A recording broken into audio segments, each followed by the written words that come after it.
suis le colonel Cheikh Gueye, je commande la zone militaire numéro 5. Dans le cadre de sa mission de contrôle de zone dans la région de Ziguinchor, la zone militaire numéro 5 a conduit dans la période du 1er au 7 mai 2026 l'opération dénommée Elol avec la participation de la Légion de gendarmerie de la région de Ziguinchor, et donc avec l'appui aussi et le soutien des commandements, donc du commandement de l'état-major général des armées, mais aussi du haut commandement de la gendarmerie nationale.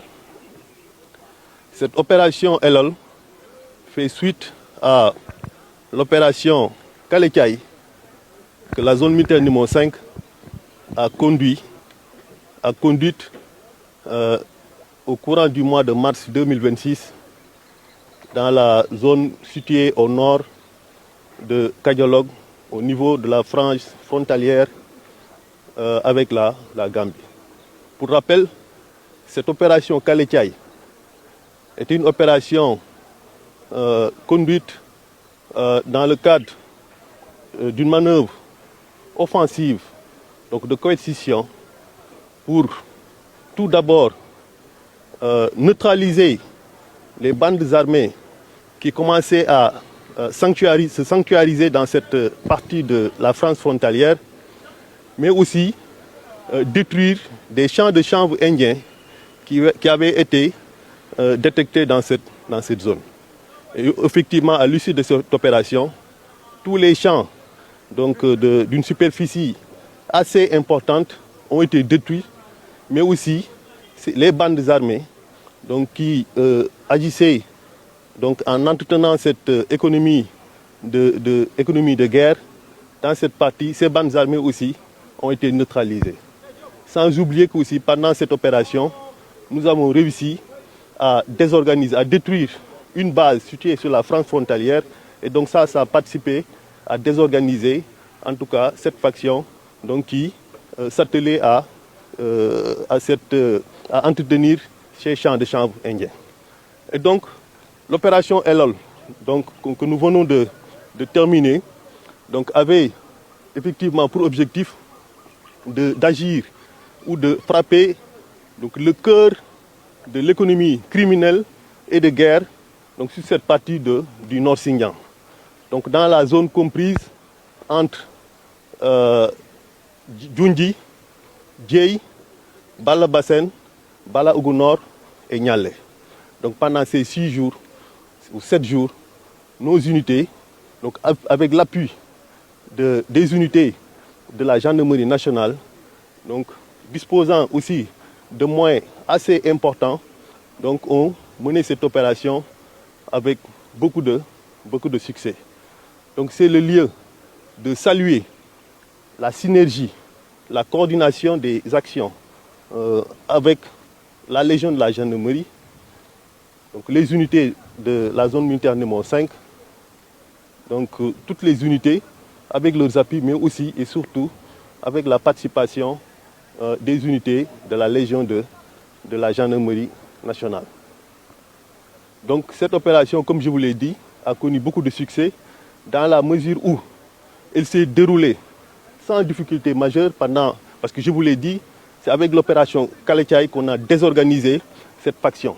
Et donc c'est à partir de cette faction que ces bandes armées faisaient des incursions. Donc après cette désorganisation, c'est ça qui nous a permis effectivement de réussir l'opération Elol, et donc qui s'est déroulée sans incident majeur et qui a permis d'enregistrer des résultats assez exceptionnels. Parce que nous avons eu à faire des saisies de pratiquement plus de 6 tonnes de produits liés au chanvre indien, dont 3 tonnes de chanvre déjà traités, conditionnés, comme vous l'avez vu tout à l'heure, et prêts à être commercialisés.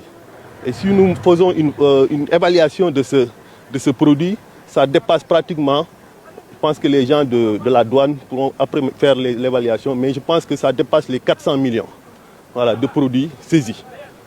Mais également, nous avons saisi des armes de guerre, vous les avez vus. Et aussi, nous avons eu à faire des interpellations. 14 individus donc, qui participent à ce trafic de drogue, donc la culture du chanvre, le conditionnement, la commercialisation. Donc ces individus ont été pris la main dans le sac, donc ils sont au nombre de 14.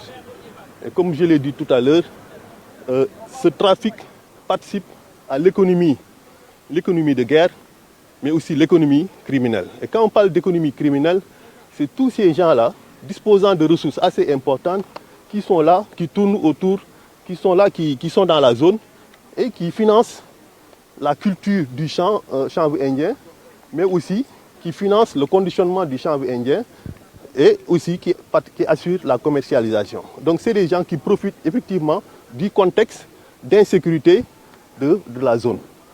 Mais aussi, nous avons agi au cœur de l'économie de guerre parce que ce chanvre, le trafic de chanvre participe à donner des ressources assez importantes aux bandes armées pour leur permettre de financer leurs activités. Donc ça permet de réduire considérablement leur capacité logistique.